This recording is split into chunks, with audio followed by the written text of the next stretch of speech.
Section 2. Choose true, T, or false, F. Thanks, Thomas. That was fascinating. Now, my next guest is Jay, who's going to talk about Project Moonbase. Are you ready, Jay? I most certainly am.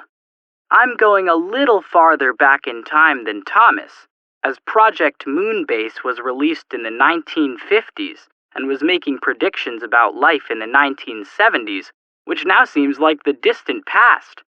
The movie made a couple of accurate predictions, such as that men and women would be more equal in the 1970s. Were there any other important predictions? Well, it also predicted that there'd be space stations on the moon.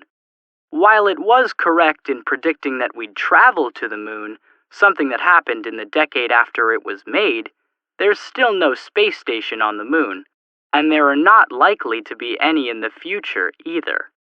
Thank you, Jay. Now let's hear from Paula. I've chosen to talk about the 1989 movie Back to the Future Part 2, which made some predictions about the year 2015. There were some accurate predictions in this movie. For example, it shows people in the year 2015 watching flat-screen TVs that are mounted on their walls. The movie was also right in predicting that we'd have the ability to make video calls via the internet. Indeed.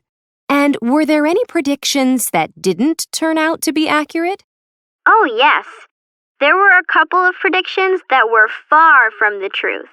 In the movie, people travel around in flying cars on air highways, which would be great.